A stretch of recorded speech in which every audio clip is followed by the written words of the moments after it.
It's time for the big conversations, telling stories of movers and shakers, of industry giants and daring professionals.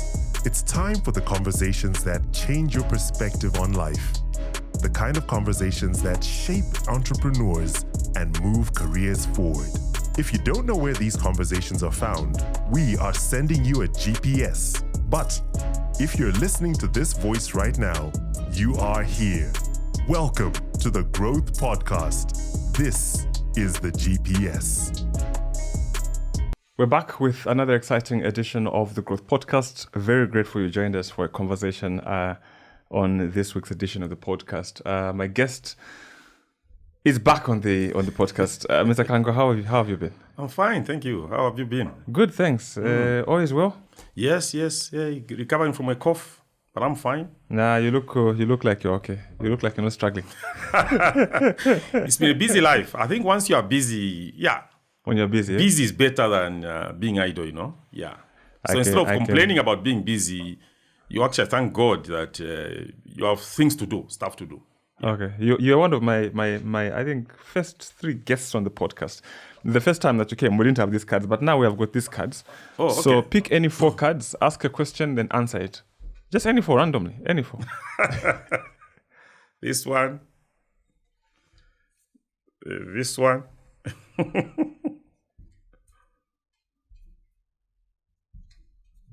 This one. Okay, give me these ones. There you go. Ask the questions. The questions there.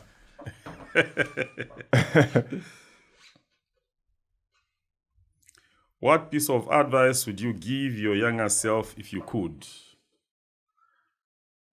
To take every opportunity you meet people, you are in an environment, to learn as much as you can in that environment. Okay, next Because card. in every place that you are, there's something that you learn that you can't learn anywhere else. Okay, next one. Where in your life are you lazy and what's your excuse? Why am I lazy?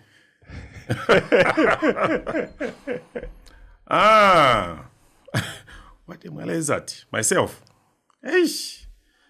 Maybe learning to dance. Because I believe it doesn't add anything to my life. I'm lazy to learn. In fact, I've decided that I should not learn this because I don't know. I wasn't cut out for dancing. Okay, that's interesting.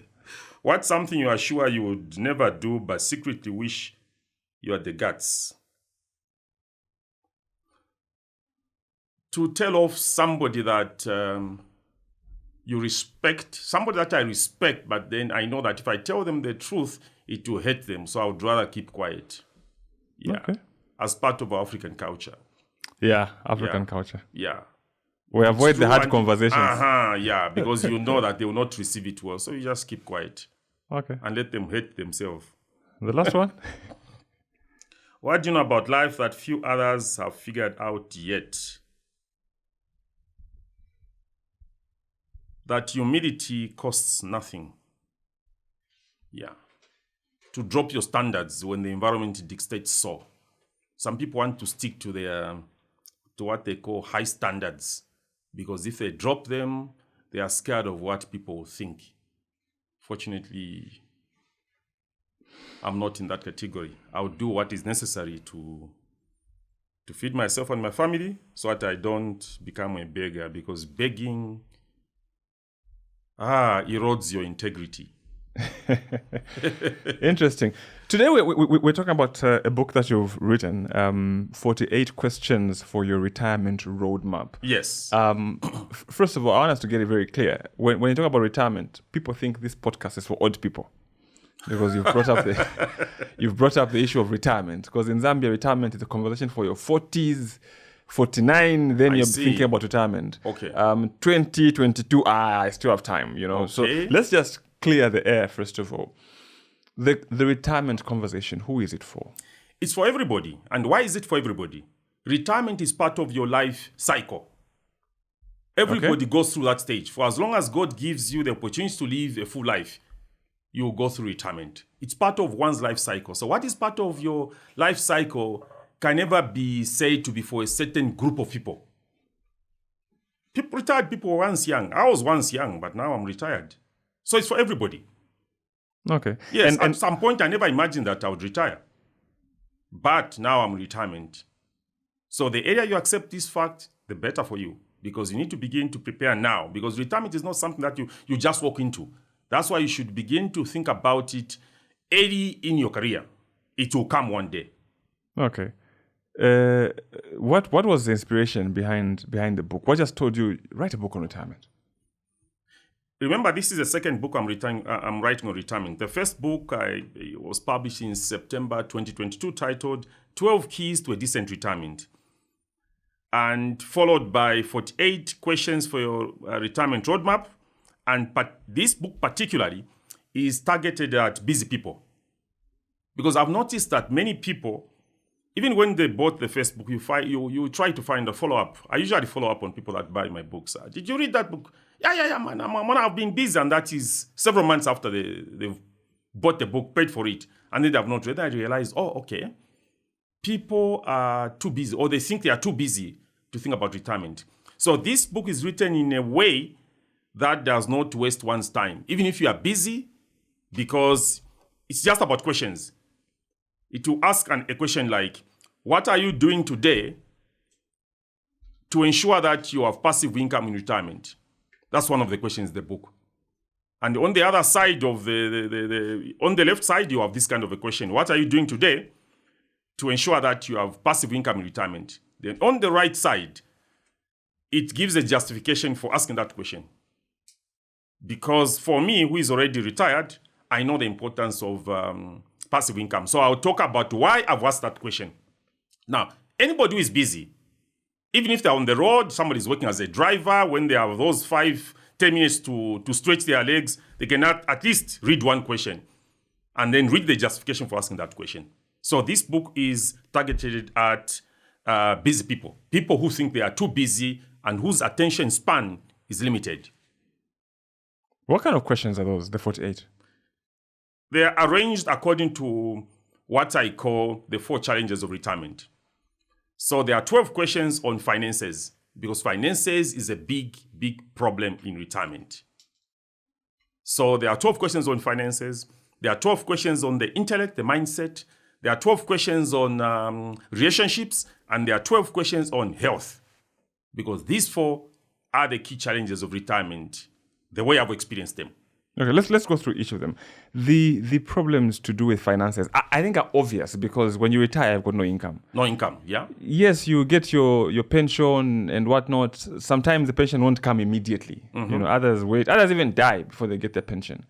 How do you deal with the financial challenges that come with retirement? You begin to plan now.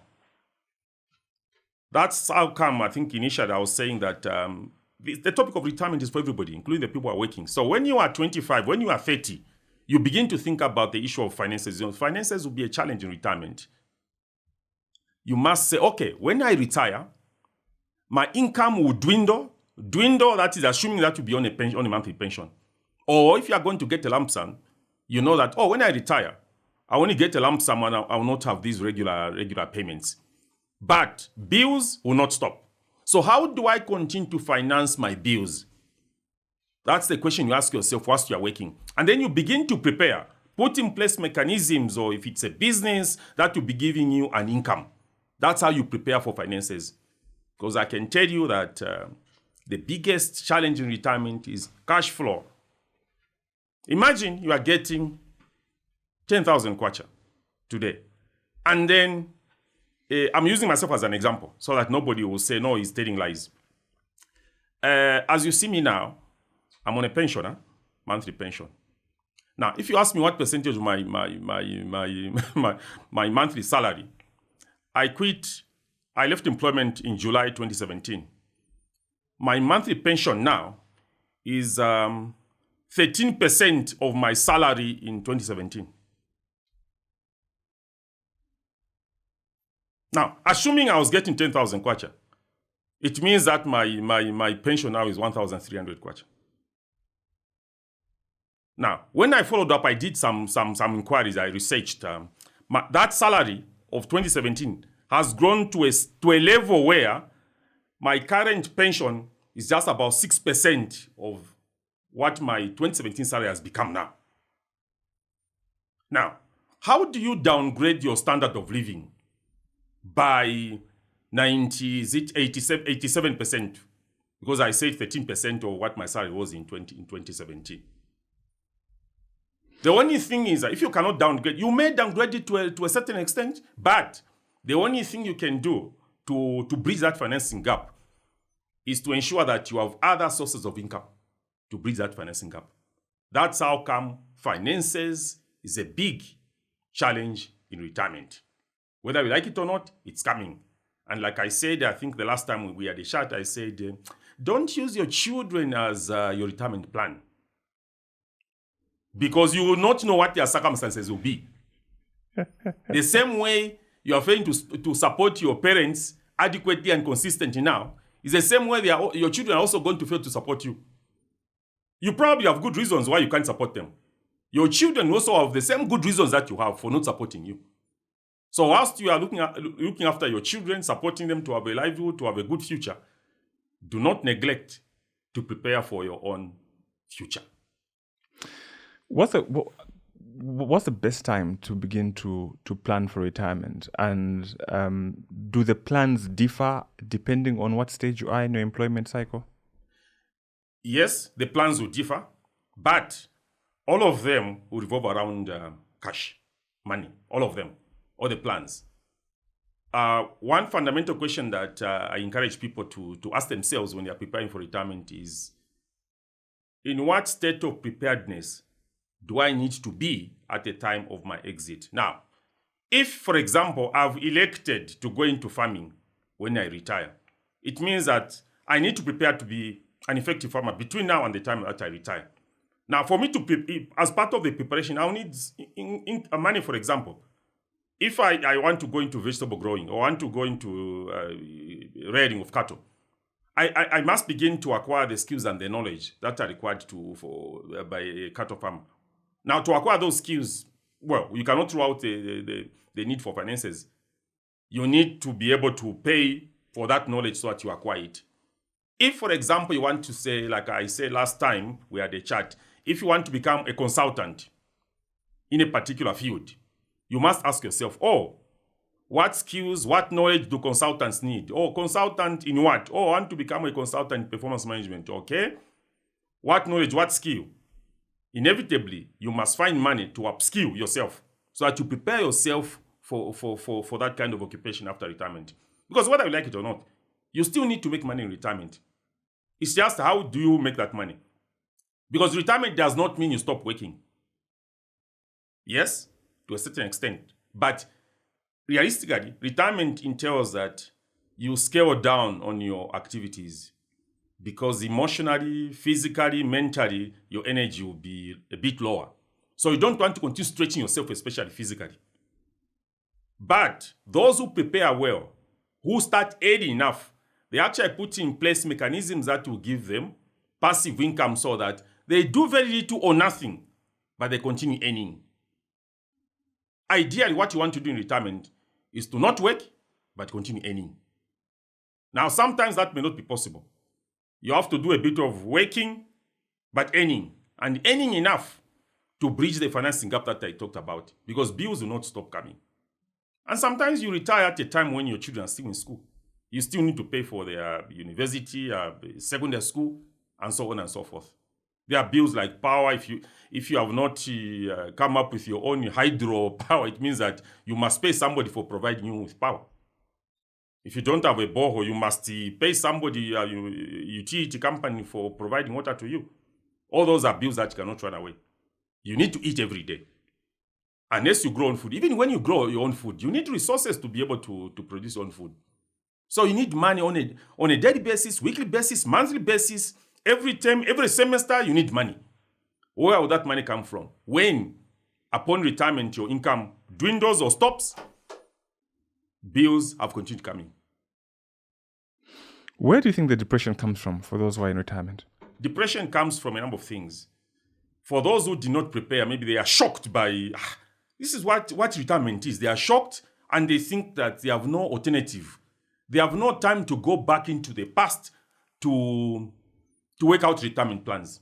Or sometimes depression will come from the fact that you retire, you invest this money into an instrument maybe for the first time, and then you don't get the return that you expected to get. So you think that, oh God, I think I'm finished. You can't see any future. You think that maybe you're better off dead. That's how come you hear sometimes somebody invested wrongly and have committed suicide. And sometimes you even laugh at them. What can make you commit suicide? It's because you think that the situation that is before you is something that you can't handle. So in your mind, you think that you are better off dead. So people get into depression or even commit suicide because they think they cannot afford to live for the rest of their lives. Last time I made a joke that sometimes when you are suffering, that's when you tend to live even much longer. I remember that one. Yeah, because remember, you have, for example, 6 children, and sometimes you don't even need to have 6 children, maybe 3. They are still your responsibility. They are looking up to you. They are telling you, Daddy, school fees, they've chased me from school. And you know you cannot provide for them. So you feel overwhelmed. Either you die from depression or you just be there now, just like a cabbage now. You can't think clearly. So when problems overwhelm you, you just slip into depression. And especially where you have nowhere else to turn for help. Some people may experience retirement while they're still working. Okay. Yes. And yes. what I mean is, because retirement, in the easiest sense of the word, is a period where you've got no income. Yes. Okay. Yes. Others may experience that between jobs, for example. Yes. Others, you find 2 years you've got no job. You're looking for a job 2 years, you've got no job, which is some form of retirement because you've got no income coming. Okay. How does that then give you an idea of what actual retirement will be like? And also, how do you plan for those gaps in your career where you will not have income? Because ultimately, the whole point of planning for retirement is planning for when I do not have a regular income. How do I, apply those principles between jobs? Maybe 6 months, I'm looking for a job, I can't find one. 1 year, others, if you're not lucky, even goes beyond 2 years. Realistically, you find that most countries have what is known as the retirement age.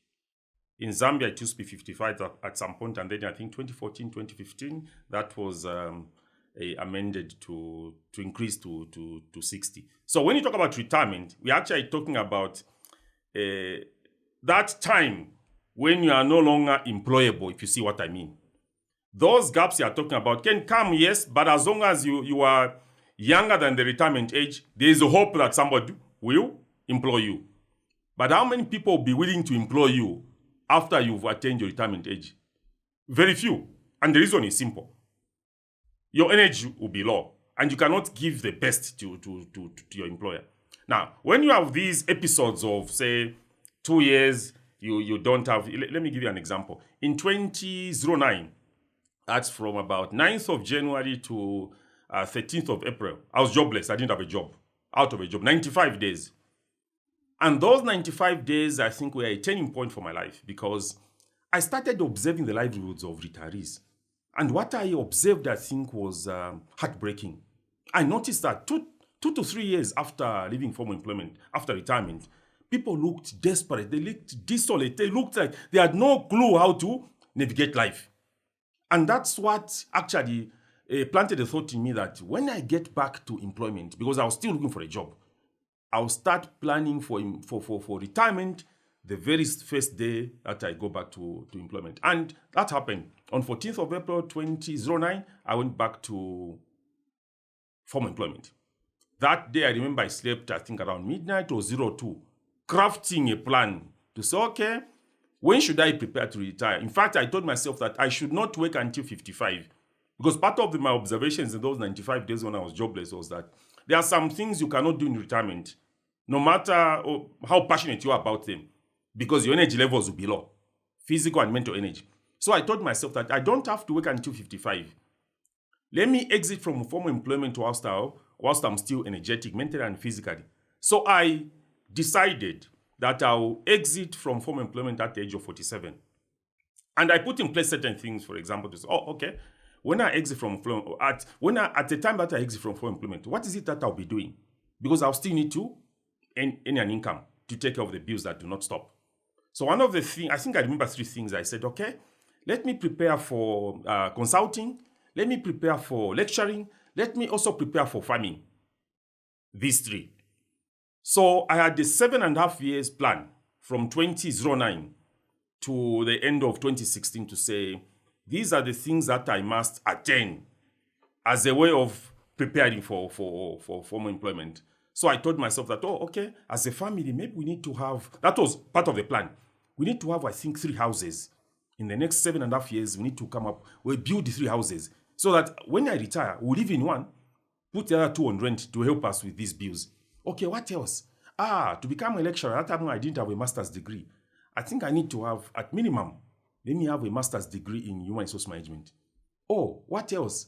By the time I'm retiring, I should not owe any bank any money. So that when I retire, there will be no deduction, loan deduction from my package. Now, if you look at this plan which I came up with, it was answering the question, okay, in what state of preparedness do I need to be? Okay, because I said, okay, in terms of occupation, consultants, lecturing, farming, how do I prepare? I then spent 7.5 years preparing myself to earn my master's degree, become a consultant, and part of the consulting journey, one time I remember in 2014 when I was on leave, I offered myself to do pro bono consulting with 7 institutions where I just said, I'm available. I would like to come and train your staff on this. Those 7 institutions gladly allowed me to do it. And I remember one of them, one company, which is a public institution. By the time I finished I was making 3 presentations. By the time I finished, I prepared a check for 1,000. I said, no, this is too good. You can't do this for free. So for me, that was trying to say, okay, how do I prepare for this? What do consultants go through? What do trainers go through? So that's how you prepare for retirement. So when you have those episodes when you don't have employment, but you are still younger than the retirement age, you have to keep thinking about the challenges of retirement. Okay, these are the challenges that retirees face. So how do I prepare myself for these challenges? That's interesting. You've obviously interacted with people who have retired. Yes. Or maybe those that are just at the brink of retirement. What kind of concerns do people who are facing retirement in the eye have in terms of what have you seen that shows you that, look, these people were not ready for this? On the 8th and 9th of August, I was privileged to train employees. There were about 18 employees of one public sector institution. And the first question I answered all of them as we were starting the training was, what are your fears about retirement? I remember there was one gentleman who had 2 years to go. 2 years to go before he retires. Most of them, the fear is, I wonder what it is like in retirement. Without an income, I've been working the last 35 years. So without an income, how do I survive? So it's like, you are used to a certain level of lifestyle. There are things which have become part of you in terms of expenditure. For example, maybe you've been driving the last 20 years. And then a car has become part of your wardrobe. You think that you cannot jump on a minibus. So that in retirement, you start thinking, what happens now if a car breaks down? Doesn't just have, there's no fuel, but no, fuel is there, but just broken down. Maybe from lack of service. When it breaks down, where do you get the money from to take it to a mechanic so that it's back on the road? Because you think that the level I've reached, there's no way I can go back to getting on a minibus. You must continue driving that car. So that is part of the fears, that how do you reduce your standard of living from where it is? 20 years, 25 years, you're used to this standard of living, and then how do I suddenly come down? There's a certain way maybe your diet is fashioned. There are some foods you like and which you think this food goes with its status. Your mind will tell you that, no, when you eat vegetables in a row, that is a sign of poverty. So you don't want to go there. So when you hear about retirement, retirement, no income. Oh, okay. How do I drop now my standard of living from there to... That's the biggest concern that people about to retire face. And it's at that point that they realize that maybe they didn't think all along as they were working, they didn't think critically about retirement. Because when you are working, you think, yeah, it's too far away. And most of the time, like I said, people think that they are too busy for retirement. And probably they are. You know, when you are working, you are too busy with life now. Too busy with life now. You think there's no time to spend thinking about retirement. You think that the time that you have and the resources that you have are not enough for you to begin to think and plan about the future. Do you think people should retire early or wait for the actual retirement age? Because I know is there early, there's normal retirement and late retirement? That's still there, right? Yes. After 2014, according to the new law, normal retirement changed to early is 55, normal 60, late retirement 65. Now, depending on what your aspirations are when you retire. For example, if you want to get into farming, my advice is that you don't want to work until 65. Because farming, I've done farming myself in the last 7 years. It's energy sapping. The jobs of 7 different people will have to be done by you yourself. You can't afford to pay people for every little assignment. Where will you get the resources from? You must do it. So it's quite taxing. That's how come when somebody retires today at 60, then you see they go into farming. You see them after 1 year. Yes, there will be evidence on the body that things are not okay. Because in that 1 year, you will probably be doing, maybe the first 1 year might be good because you still have cash. Yeah, but after 1 year, the second year, I mean, it will show, your body will show that I think things are not okay. You will definitely lose weight. You will lose weight. In my case, although I'd planned, I lost 10 kg in 6 months. I was eating. But just worries. You know, there are these worries. I remember that time you go to the hospital. There was one time I just became sick. You go to the hospital, and then they are telling you, they do full blood count, and then they tell you, your white blood cells are too many in your body. This level is too high. I think we need to admit you so that we can further investigate. So the moment they talk about admission, your brain goes into overdrive. Oh, admission means that I'll pay for accommodation in the hospital. Or for all those tests, it means that I'll pay for each. So you tell them, which test am I supposed to undergo? They write 7 different tests. At that moment, that's when you start asking, how much is this test? 270. How much is this one? 150. How much is this one? So total, 2,770. Then you tell them, okay, because you know how much is in your pocket, you start choosing, okay, I think I'll do this one, this one, this one. 3 tests out of 8. Now, any diagnosis that is based on 3 tests out of 8, do you think you will get better? You can't get better. So that's how you begin to change the way you think in retirement. You have all these worries. So how do I survive? How do I do this? So depending on what kind of occupation you want to go into, you can then decide to say, okay, maybe I can wake up to 65, it's okay. Or you can say, no. I think because of the desire I have to go into this particular occupation, I can work as a part-timer in this particular field. I think let me go at 55 or let me go at 60. It depends on your plans beyond your formal employment. Okay. So I would not say no. I think it's good for all of us to go on early retirement or no. I think those are individual choices that we make. In my case, admittedly, I had a good job, good condition service, but there was a part of me that was telling me that I think the best time to go is now. Go and try something else. There's something more that you can do with your life rather than just dedicating your life to one particular institution.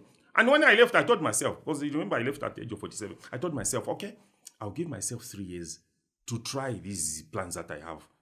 If after 3 years it's not working out, I'll be 50. I'll be back on the job market. So after 3 years, I was not completely happy with the progress I'd made, but I thought I'd made enough background, enough foundation to say, I think I'm on the right path. When I look back now, I think, yes, I made the right decision. But like I said last time, if I had known the real challenges of retirement, probably I would not have proceeded on retirement. But I'm glad I didn't know the challenges and I went ahead. Because when I look back now, there are some things I would not have managed to achieve if I had continued working. I had a very busy job. I had a very extremely busy job. I had been planning to write for about 13 years by the time I was retiring. I couldn't find time to write because, writing engages your mind. You need to be fresh enough to write. Now, after I had this job, you get home 19 hours, probably you're too tired to write. But just the last 3 years, September 2021 to August now, I've done 6 books. There are some people who want to retire early, but you find the employer won't allow it because early retirement is also at the employer's discretion, right? So some employers sort of like don't allow it because they don't have the money to pay you. So they but keep you see, on. early retirement is also provided for in the laws.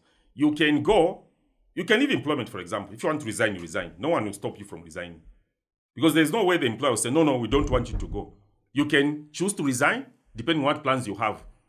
Now, the only time you'll be able to access money from the pension scheme, for example, if you joined the pension NAPSA, for example, after August 2014, it means that you will not be able to access your pension until you reach the early retirement age that is prescribed in the National Pension Scheme Act. So anybody can leave at any time. But be mindful that I can only access this money when I reach the age that is prescribed in the National Pension Scheme Act. So those who are on contracts, Yes. 3 years, get gratuity, 3 years, Yes. 3 years, those ones. In fact, those have an opportunity actually to prepare well for retirement. Because as you get gratuity, gratuity is some kind of good lump sum, which you can invest. If, for example, you're on a contract, you're on contract for 3 years or 5 years, you try this business, which you are probably passionate about, things don't work, at least you've learned your lessons. The next gratuity you have, you probably know how to invest better. The third gratuity, you are even getting better. You are acquiring knowledge along the way. Yeah. That's how I think good contracts are good in that regard. Hi guys, thank you so much for your support that you give to the podcast. We don't take it for granted. If you feel that the content on the podcast is worth it, it's valuable, that you learned something, we're asking you to support us even further with your financial contribution. That way, you help us to meet our costs and we keep the lights on and we make sure that the podcast is always available to you.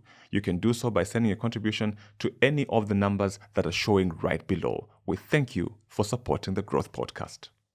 So you think that contracts are better than permanent employment? It depends. I think when you are starting off your career, you probably want to have a longer time in which to plan for your retirement. So when you are starting your career, you are still young. I think you need what I may call permanent and pension employment until you begin to advance in age. That's when you say, okay, let me go into contracts. So that as you are waiting to receive your contract, because the gratuity is predictable. You will know by the time you are being given your contract of employment, whether it's 25% or 30%, you have a good idea of how much you get. You can then plan to say, okay, when I get this money, how do I use it? So you have an opportunity. Instead of, you can even say, I'll not get a bank loan, but I'll wait for my gratuity to invest in this kind of business. So as you get your gratuity, you can see how you can plan it, get into this business venture. Doesn't work, you try this, you try that. You have that luxury to plan with your gratuity. If things don't work, at least you have a job to fall back on, and then plan on the usage of your next gratuity. Okay. Would you agree that retirement is lonely? It's lonely. The idea that retirement is lonely. It does happen, yes. Apparently, loneliness is one of the issues, one of the challenges of retirement. And how does it become lonely? If we get back to the time that you are working, are you cultivating enough friendships? You cannot, for example, just treat your workmates as your friends. In many cases, you may think your workmates are your friends, but they are probably not more than they are just basically workmates, not friends. When you retire, you go back home. That's where you need now these relationships, supportive relationships. People will be there like full time, your family, for example. After everybody else has left, has abandoned you, your family cannot abandon you. So as you are working, you need to nurture and cultivate these relationships close family members, people in the community. Find a church where you are a regular member. People get to know you so that when you retire, these people will be there for you. Some of them may help you with finances when you are down. Some of them just being there with you, that presence, some counseling. They talk to you, and probably by talking to you, they help you delay dementia. People have said that dementia sometimes will set in very, very quickly if, for example, you find yourself in a situation where you're just alone most of the time. There's no one to talk to. Sometimes in retirement, it's uncommon. I mean, it's not uncommon to find people, somebody's taking a walk and then they're talking to themselves. Elderly man talking to himself. Probably he has nobody else to talk to. So retirement can be lonely, yes. But you can do something now. You can do a necessary intervention now whilst you're working. Don't just befriend your workmates or your friends. Create relationships. Network with people out. In fact, you should also network with people outside your career. That's one of the things that I've learned. If you're an HR practitioner, it's not a very good idea just to mingle with HR practitioners. Get into another. You can join the Economics Association of Zambia, for example, as an affiliate member. Join another so that you expand your network. They say your network is your net worth. Yes. But also, when we talk about network, my take is that the only way your networks work for you is by you, first of all, getting to know the needs of the people in your network and be the first one to extend that help that your network needs. And when you help somebody meet their needs, chances are that if they are normal, they also start looking for an opportunity to pay you back. Don't go to a network to say, no, I need to benefit from here. What are you offering the network? That's what I believe in. You go to a function, all you do, you are just dishing out business cards. Who is going to call you? What have you done? Why should they call you? So first of all, when you go to a network, you find out, okay, this is my close network. There are 5 of them. Okay, Suilanji, there's that one, there's that. Okay, what are their needs? Oh, their needs. Try and see how you can meet their needs. That way you make yourself relevant to them. And they start looking for an opportunity to also pay you back. Scratch my back and I'll scratch yours. One good turn deserves another. That's a principle. What would you say is the right age for early retirement? Again, it depends. If you start, because let's get agreed on one thing. Retirement must always be prepared for. So if you started early enough, you can then reach a stage to say, I think now I'm ready to go on a retirement. I'll tell you this in my case. I said around, I think about the time I was 39, getting to 40, that's when I started preparing for retirement. I say I'll go at the age of 47. When I got to 47, I did not achieve everything that was in my plans. I would be lying if I told you that I achieved everything. The success rate at the time that I was about to go was about 70%. But then I told myself, okay, this is good enough for me to venture out. So you can have a plan. You cannot wait for it to reach a success rate of 100%. Yeah, if you're lucky, yes. But mind you, any plan that involves other people, you're not totally in control. Yeah. So it's up to you to make an assessment. There's no prescribed age to say the right time to go is this. No, it's up to you. It depends on your own judgment. And sometimes I also believe in the intuition, the sixth sense. Yeah. Just like when I said when I was preparing, 70% success rate, but there was this sixth sense, quite overpowering. It told me that it's time to go. I remember asking somebody who was in the payroll to say, calculate my package, how much did it be? He told me, no, it won't be much, it won't be this. But if you waited for another 3 years, it would have doubled. That was hard evidence. But my sixth sense told me, this is the right time to go. Go and experience life out there. And after 3 years, things don't work, you can still come back into the job market. Is there room for damage control with retirement in terms of I did not plan, things are happening, I didn't plan, there's nothing I can do about it, but they're happening. So, for example, you find you're retiring, for example, you've got a 10-year-old baby, child, and another 8-year-old. Yeah, let me tell you this. Practical again, I'm telling you from Yes. my example. My last born was born in December 2015. I went on retirement July 2017 when he was just about 2.5 years. And I remember one director coming to me to say, Mr. Kangwa, why don't you allow Junior to at least grow?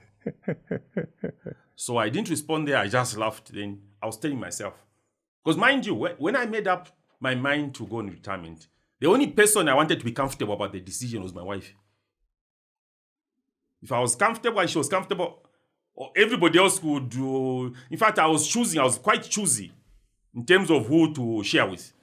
Those I knew would discourage me, I would not even tell them because I was decided. So some people, this director walked to me to say, Kangwa, why don't you wait until Junior is at least maybe 10 or so? Then I was telling myself, because I'm in this habit of counseling myself, I told myself, what if my child was meant to grow up using consultants' money, not money from this organization? Who says all my children should grow up whilst I'm in formal employment? So there are times when you can defy what is maybe common wisdom because of the preparations that you've done, and also that sixth sense will be telling you, maybe do this, try this. You understand your personal circumstances much more than anybody else. Yes, you can listen to advice, but don't allow people's opinion of you when they don't know your drive. They don't know your plans. Why should their advice sway you into a particular direction? You know your circumstances much better than anybody else. There are some things which you could be doing in terms of planning, which you haven't shared. But these people who are advising you against what you are planning, they have no idea of what your plans are. Some plans which you have not shared with them. Because people's advice will be based on what they know about you or what they think about you, not exactly your circumstances. So yes, you can have this, my children are still young, but... And after that, I still managed to send my children to Rwengu school, which is not cheaper. Yeah, I told myself that it's expensive, but yes, I will do what I can to raise resources.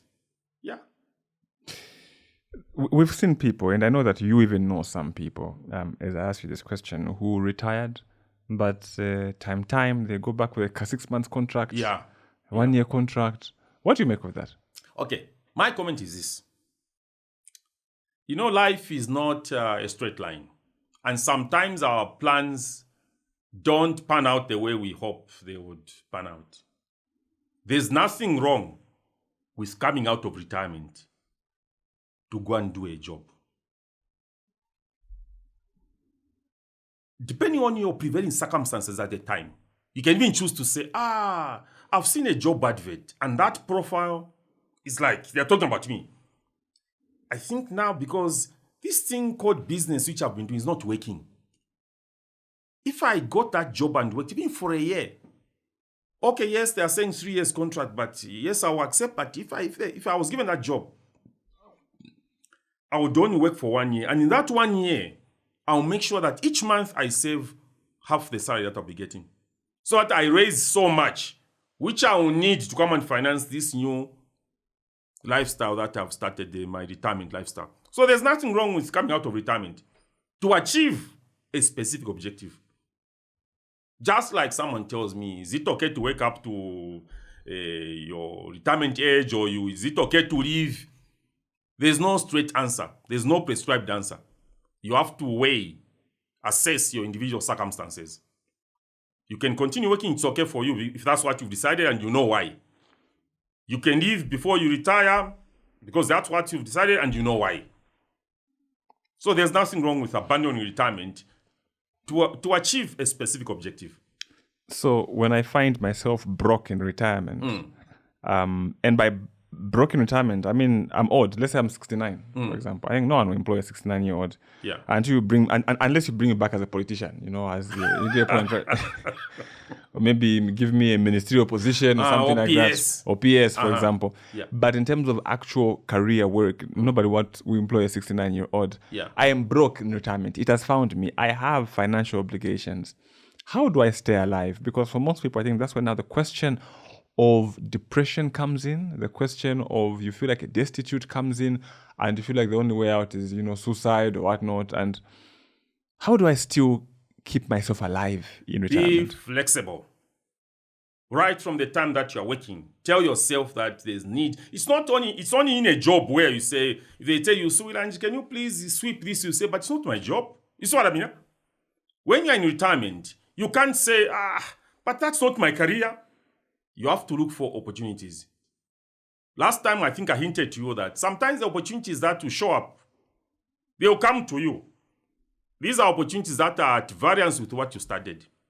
Let me give you an example of what happened to me when I left on account of early retirement at the age of 47 in July 2017. In March 2020, I partnered with some Zimbabwean colleagues to establish a consulting firm called Distinctive Consultant Services Zambia Limited. In fact, we formed this company in September 2019, but we had the official launch on 13th March 2020 at Sarova Premier. So at this team from Zimbabwe flying in, we had a big launch and invited mostly HR practitioners, heads of HR HR in the, public and private institutions. I think we had about 45 people from these institutions. And these are the people we said, these will be our clients when we hold a performance management masterclass in the third week of July. That was March. The third week of July 2020. So 13th of March, we have this big launch. 5 days later, 18th of March, we had the first case of COVID in Zambia. I don't know where you recall that there was a couple that came from France. Yes. A Zambian lady, black, and the gentleman was white. That was the first case. That was 18th of March, 5 days after our launch. 2 days later, 20th of March, the government of the Republic of Zambia closed the schools, universities. You recall that? Yes. You go to these organizations, you want to organize a function, companies put a hold on consulting activities, training activities, because we are told, groups of 5, more than 5 were not allowed because COVID will spread, this, that. We knew very little about COVID, and there were those health guidelines that were given to us by the authorities. So what that meant was that our planned performance management masterclass, which was scheduled to take place in the third week of July, and we were supposed to fly in a consultant from South Africa as a main resource person, couldn't take place. Everyone had to wait and see. No consultants, no training. So at that point in time, then I realized, okay, this is how I know how to earn money. Consultants. No consultants, no training. But I still need to feed myself and feed my family. What do I do? Okay. Now, one of the things, let me just step back a little bit. One of the things I observed in those 95 days when I was jobless, in January 2009, was that the people who seem to suffer the most in retirement are people with white-collar jobs. That was my observation then. So when I asked myself, why is it so? I found that the people with, these blue-collar occupations, the plumbers, the painters, these people who use their hands to work, it's easy for them to survive. There will be a building project, they will go there, they will make a bit of money today. But people with white-collar jobs, the CEOs, directors, they can't carry that occupation with them into retirement. And they cannot drop their standards. People with low-level skills can buy a plot, for example, in Karingaringa, and build the Chimdadada. 10 apartments with 10 tenants. Each tenant paying 1,000 kwacha. At the end of the month, this guy has 1,000 kwacha. He has 10,000 kwacha. If a few people default, maybe 3 defaults, he will still make 7,000 kwacha. A big boss, a CEO, a director, cannot buy a plot in Karingaringa. He wants to buy a plot in Ibex, where just buying the plot itself is 1 million. 1 million. And then he builds a mansion, a big mansion. Because in his mind, he has big ideas, not chimdadada. And that mansion, somebody will get there, maybe they are stranded somewhere. They only pay for 1 month. After that, they begin to give excuses. So when that tenant defaults, if he doesn't pay, this man has made the loss of 10,000 kwacha in that particular month. The guy who has chimdadada, out of 10 tenants, 3 don't pay, he still made 7,000. So I began to think at that time, in January 2009, that I needed to learn some occupation. I said, other than being an HR practitioner, I must learn something that I can do with my hands and earn an income. Now, like I said, my job was very busy. I didn't have the opportunity to learn anything that I could do with my hands. So after the COVID episode, we established our company in March 2020, and then there was that partial lockdown. I remember one time driving, there are those people who make flower pots near Radisson Blue. Yes. Radisson Blue there in Kalundu, yes, next to yes, Katimamuyo there, yes. So one time, each time I drove past there, I noticed that people were buying those things in. Find that people of our locals, foreigners buying. I say, these things seem to have market. Can't I learn how to make these things? Because making these things, I don't need a crowd where I will say, no, there are more than 5 days, COVID, no. So I remember one time, within March, I stopped there. I parked there and these guys came. Yes, madam, for that cheat. I said, no, I just want to find out. I want to learn how to make these things. How much can you charge me? So this guy said, muda, stinaganize. Okay. Here's my number. You call me in the evening, then I'll tell you how much we can charge you. So in the evening, I called him. He had consulted his friends. Then he said, Dad, we can charge you, I think, something like 2,000 kwacha. We can teach you for about 2 weeks. I said, okay, I'll come. I mentioned the day, not long after that. So a few days later, I went there. In my work suit, I had the blue work suit.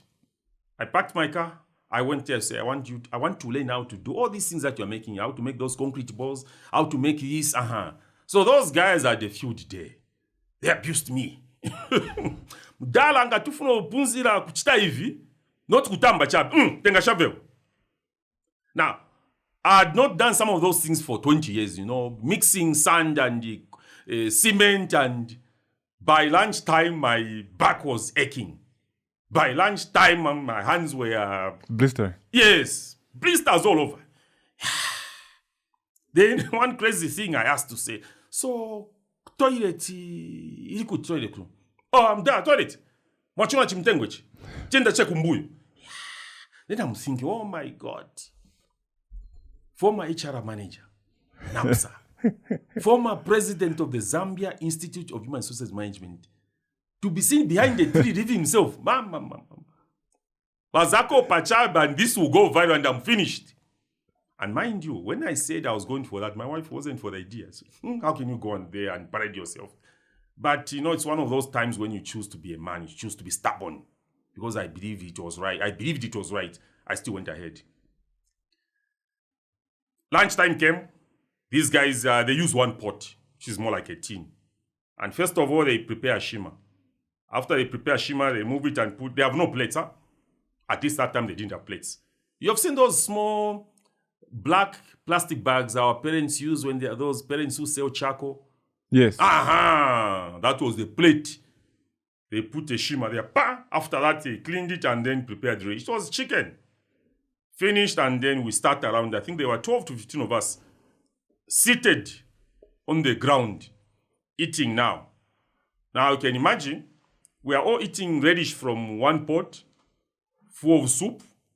You have blisters, and then you dip your hands in there. You must be strong not to speak in tongues. Because when the soup enters... So that happened on the first day. And what I did was on the first day, I learned as much as possible. I asked all the questions, and I remember they didn't allow me an opportunity to just observe. I had to do stuff. Do this, do that, do this. And somehow they told me, Dara, stop with me. I said, yeah, a very fast learner. I went there with an objective. I needed to learn that. First day ended. I worked there from 8 hours to 18 hours. Went home. I didn't want to complain much to my wife because she would have told me, I told you. So I slept. As I was sleeping, I was thinking, do I go back tomorrow? there's this voice that was interfering with my aim of knowing there. So say, but you are a graduate. Even with a master's degree, you want to do that? That's for people who haven't been to school. But I just say, devil, get behind me. The following day in the morning, I woke up, went there. At the end of the second day, I then decided to say, I didn't tell them what I told myself, I think I'm not coming back. I've learned enough. This is a practical occupation. I need to practice But what I did in those first 2 days, I got pictures of what I was doing and the things that I made. Concrete board, this, that. I made pictures. And coincidentally, that's the same time I was paid for a consulting assignment I'd done for a consulting firm based in the Netherlands. They paid me. So I relocated to Chongwe on Kangwa Road, built up a workshop. And for me, I ensured that workshop had facilities which those guys didn't have. For example, there was a toilet. I installed solar because in my mind, I was thinking big that I'll get big orders that will make me even work at night. So I put a solar system there. There was water. There was a storeroom. There was also like a bedroom, that kind of thing. So when I moved there, the workshop, I had people do the workshop within 3 weeks. It was up. It was about 11 meters times 4 meters, quite big. Yeah. So I started working. And as I made the first pot, then I took pictures of the things that I had made whilst on that place near, yeah, during my internship. So I started securing those pictures. Make your orders. I make these things among friends and relatives, former workmates. Make your orders. People started making orders. And I said, when you buy, I deliver. To be better than those guys who don't deliver. Then I got a call from a lawyer based in Ndola on the Kwabewat. He called me, I've seen your advert. Can you make this thing? He described something I wasn't sure about. Then I said, yes, I make those things. So now, after hanging up the call, then I said, what was he describing? Then I told her, no, I think what he was describing something similar to what I've seen at East Park. You've seen those gray plant pots, big at East Park, in the corridors. They are quite big. This is what he was describing. So I got a shot of it, and I sent it to him via WhatsApp. So, is this what you are saying? Yes, this is the same one. But I want something slightly bigger. Can you make? I said, yes, I do make these things. Okay. He gave me an order to make 6 of them. To make 6 of them. So then I wasn't even sure, where to start from. So I went home. I went to a hardware shop. I bought a measuring tape. So I went to East Park again. I went to look at one of them, started looking inside. Oh, this is how they are made. Oh, there's a frame inside. So I took measurements. Then I went to Karingaringa, those guys who do metal fabrications near Friday's Corner. So I described to them how to, I wanted those metal frames, 6 of them. Say, please, can you make this? Now, I noticed what their biggest problem was how to make the rings. That the frame I was describing to them were the 3 rings. One on top, one at the bottom, and one in the middle. Then I remembered, my grade 12 mathematics. There's that formula, pi diameter. If you want to calculate the circumference, pi diameter, where pi is equal to 3.14. So I bought the Y, we call it Y what? There are those long metals, I think Y12, yes. Y12. So I calculated for them, this one must be like this in terms of length, and this is how you fold it, blah, blah, blah. Okay. I went away. 2 days later, they called me. So we've made one, come and see. So I looked at it, I said, yes. Now make 5 more. Made 5 more. I transported them to Mikango, Chongwe district. I got somebody to help me. We made the pots big, very heavy. Initially, that lawyer wanted them for his Lusaka office. Then he changed his mind. Said, no, I think I want them transported to Ndola. But he was ready to pay for their transportation and the driver's upkeep. Now, to give an idea of how big they were, only 3 could fit into a canter. So we made 2 trips. But from this order, I made more than 20,000 kwacha. So whilst at the farm, then I was thinking, this is just a single product. I'm just doing this. What else can I do? And I said, okay. The people who are buying these plant pots are most likely in need of plants. They are also most likely in need of compost. They may also want landscaping. There was a bookshop at Arcades called Planet Books. Yeah, so I bought a book on landscaping. So I read that book from cover to cover, and then I chose a portion of our farm. I started doing some landscaping plants. Yeah, I also developed a flower garden, and then I got pictures. I started advertising again on Media Platform. We offer landscaping services. So a friend of mine, I once worked with him many years ago, based in South Sudan, working for the UN. He said, I want this. He gave me an order. From that assignment, I got more than 30,000 kwacha. So what I'm saying is that your mind is your biggest capital. What thought process do you entertain? If at that moment I'd say, no, I was a manager, I can't do this. Even when things have changed, even when the environment has changed, you need to change as well. When things have changed, now, you see, money is money. When you make money, doesn't matter how you have made it. People will not say, this money is from planting flower pots. This money is from digging a grave. This money is from a PS. This money is from a minister. And we buy from the same shops. So the biggest capital, like I said, is the mindset that you have when circumstances change. So there are a lot of people who are retired. Maybe they've run broke. Probably because they didn't plan. Or maybe they planned, but somehow the environment has simply not favored them. They must ask themselves, what else can they do?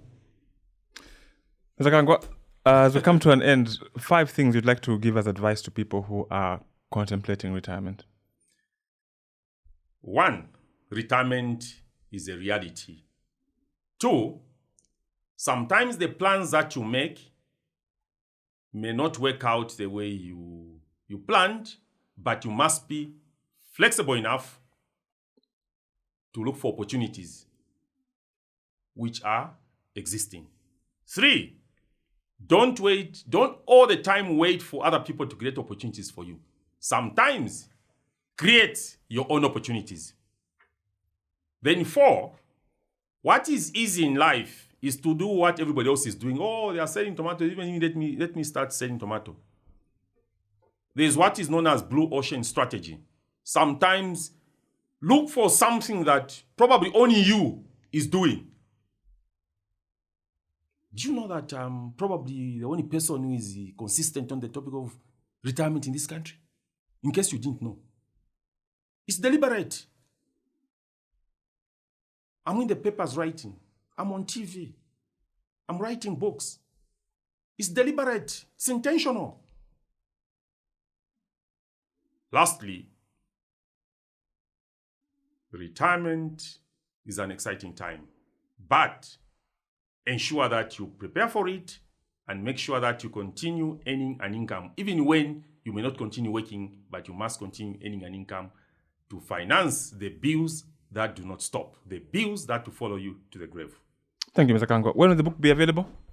This book will be available, I think, end of next week. 2,000 copies have come in, 48 questions for retirement roadmap. But I'll start selling as soon as the book comes in this coming week. But the official launch is taking place at Mulungushi International Conference Center on 2nd October, which will be a Wednesday. So we'll be writing to organizations, to some of them partner with us as we launch this book, and some of them to send their employees to come and attend not just the book launch, but also be part of a workshop that will be held on the same day. Thank you for coming, Mr. Kangwa, and we look forward to the book launch. I really appreciate for this opportunity to share what I know. We'll wait for our invitation. Yes, to certainly come. Hi guys, thank you so much for your support that you give to the podcast. We don't take it for granted. If you feel that the content on the podcast is worth it, it's valuable, that you learn something, we're asking you to support us even further with your financial contribution. That way, you help us to meet our costs and we keep the lights on and we make sure that the podcast is always available to you. You can do so by sending a contribution to any of the numbers that are showing right below. We thank you for supporting the Growth Podcast.